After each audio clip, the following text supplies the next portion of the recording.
Hey guys, I hope this video is helpful for all the aspirants जिसका भी IBPS PO का interview है। तो दोस्तों यहाँ पर मैं अपना IBPS PO का जो इंटरव्यू मेरा हुआ उसका एक्सपीरियंस शेयर करने आया हूँ आप लोगों के सामने। तो दोस्तों सबसे पहले मैं अंदर जाता हूँ, सुबह 8:30 बजे की मेरी शिफ्ट होती है लखनऊ की। पैनल मेरा फोर्थ होता है। तो सबसे पहला पैनल 4 का इंटरव्यू मेरा ही होता है दोस्तों। तो मैं अंदर गया और सबसे पहले ग्रीटिंग्स वगैरह हुई और उसके बाद दोस्तों they asked me to sit. तो मैं जैसे ही बैठा तो वहाँ से क्वेश्चन आता है, okay Pankaj introduce your self. तो वहाँ पर मैंने अपना इंट्रोडक्शन दिया। मैंने अपने इंट्रोडक्शन में अपना नाम, क्या मैं इसके बीच में क्या करता था, ग्रेजुएशन कहाँ से करी, प्लस अपनी हॉबीज़ ऐड करी थी। तो जैसे ही मैंने अपना इंट्रोडक्शन ख़त्म करा तो दूसरा ही क्वेश्चन उठकर आता है, तो आपकी हॉबीज़ क्रिकेट और चेस हैं, तो ये बताइए क्रिकेट क्या खेलना पसंद है या देखना पसंद है। मैंने कहा सर दोनों। तो वहाँ पर से क्रिकेट के ऊपर क्वेश्चन आता है कि इस बार बताइए IPL में दो सबसे महंगे खिलाड़ी कौन है, टॉप दो। तो मैं इजीली आंसर, कंफर्टेबली आंसर कर पाया था। उसके बाद उन्होंने पूछा ऐसे दो प्लेयर्स बताओ जो इस बार सेलेक्ट नहीं हो पाए IPL में। तो दोस्तों इसका भी मुझे आंसर पता था क्योंकि मैंने ऑप्शंस वगैरह देखे थे, तो I was quite aware of that. तो उसके बाद दूसरे सर ने मेरे से क्वेश्चन पूछा। फिर दूसरे सर ने मेरे से सीधे सीधे क्वेश्चन पूछा, okay Pankaj tell me about banking, what is banking. तो बैंकिंग की डेफिनेशन दोस्तों मैंने याद करके गया था, तो वहाँ से मैंने बैंकिंग की डेफिनेशन अपनी बता दी। फिर कुछ बेसिक क्वेश्चन वो मेरे से बैंकिंग अवेयरनेस के पूछने लग गए। पहला जो उन्होंने मेरे से बैंकिंग अवेयरनेस का क्वेश्चन पूछा, okay have you prepared about मुद्रा। तो दोस्तों मैं मुद्रा के बारे में बताने लग गया and they were satisfied with my answer. फिर एक मैम जो अलग से बैठी थी, उन्होंने मेरे से पूछा, ओके पंकज टेल मी कि आपके 10th में कितने मार्क्स आए थे। तो मैंने बताया सर मेरे इतनी परसेंटेज CGPA थी। फिर उन्होंने कहा ओके। फिर वहीं से उन्होंने दूसरा क्वेश्चन पूछा, तो how many marks did you get in your high school.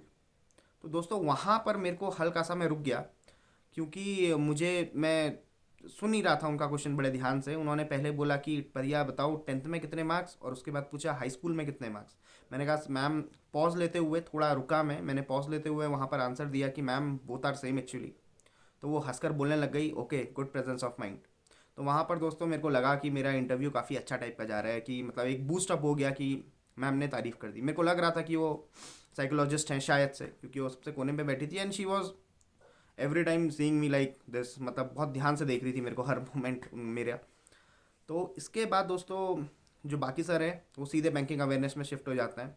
वो पूछते हैं इंटीग्रेटेड ऑम्बड्समैन स्कीम बताइए। तो मैंने उसके बारे में बताया। फिर उन्होंने कहा इंटीग्रेटेड ऑम्बड्समैन स्कीम के फ़ायदे। तो आपको पता है दोस्तों जिस हिसाब से उसके फ़ायदे हैं इंटीग्रेटेड ऑम्बड्समैन स्कीम के, तो मैंने उनको फ़ायदे बता दिए उसके, कि पहले अलग अलग जगह पे 3 ऑम्बड्समैन स्कीम्स अलग से थी, अब इंटीग्रेटेड हो गई तो एक ही जगह पर जाकर हम अपनी कंप्लेंट्स दर्ज करा सकते हैं। फिर उसके बाद दोस्तों क्वेश्चन आया था, हैव यू एवर प्रिपेयर्ड और selected for any other exam. कोई बैंक का एग्ज़ाम, हालांकि उनका ध्यान उसी में था कि कोई बैंक का और एग्ज़ाम दिया है आपने। तो मैंने उनको बता दिया कि हाँ सर इस बार मेरा IBPS PO का मेंस भी है, IBPS PO का मैंने मेंस भी दिया था। And they were like okay ठीक है। तो उन्होंने वहाँ से क्रॉस क्वेश्चन तो हुई नहीं दोस्तों मेरे से क्रॉस क्वेश्चनिंग एक हुई थी CDS के ऊपर। दोस्तों मेरे को पता भी नहीं चला वो क्वेश्चन उन्होंने पूछा क्या। वो था CDS या CDR, मैं क्वाइट मतलब मेरे को अचानक से मेरे को याद भी नहीं आ पाया वो चीज़ क्या थी। तो वहाँ पर मैंने सीधे कह दिया था कि sir I am not aware of it. तो उन्होंने कहा, फिर वहाँ से एक और बार उन्होंने पूछा कुछ आपको पता नहीं चल रहा उसके बारे में। मैंने कहा no sir I am not aware of this. तो लास्ट में दोस्तों उन्होंने फिर एक मैम और बैठी थी वहाँ पे, टोटल 5 लोग थे। आउट ऑफ दोज 3 जो थे वो मेल्स थे और 2 फीमेल्स थी। तो लास्ट एक फीमेल ने, मैम ने एक क्वेश्चन पूछा मेरे से, ओके पंकज ये बताओ आप पिथौरागढ़ से हो, तो पिथौरागढ़ के बारे में कुछ खास इंपॉर्टेंट चीज़ें बताओ, या पिथौरागढ़ के बारे में बताओ। फिर मैंने पिथौरागढ़ के बारे में बताया और दोस्तों उन हल्की सी स्माइल थी उनके फेस में, और ऐसे ही करके okay it was nice talking to you Pankaj करके इंटरव्यू ख़त्म हुआ। तो मेरे को जो बेसिकली लगा मेरा interview, it was okay fine. मैं बस एक क्वेश्चन जो मुझे नहीं आता था दोस्तों, आई नॉट अवेयर ऑफ दिस कहा, पता नहीं वो क्या चीज़ थी, मैं तो ये भी अभी फुल फॉर्म भी नहीं समझ पा रहा, CDS था या CDR था, I was not aware of it. फिर बाहर आकर मैंने पूछा अपने दोस्तों से, उनको भी इसका आइडिया नहीं था। तो बेसिकली दोस्तों जो आपका इंटरव्यू होने वाला है वो गिने चुने 3-4 चीज़ों के ऊपर बेस्ड है।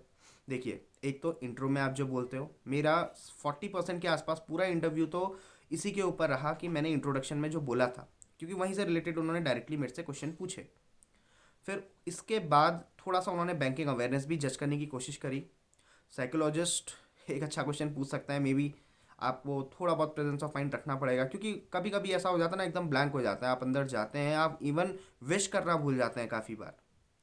तो काफ़ी चीज़ें आपको इस चीज़ की ध्यान देनी पड़ेगी, नर्वसनेस जितनी दूर हो पाए उतनी ज़्यादा अच्छी है।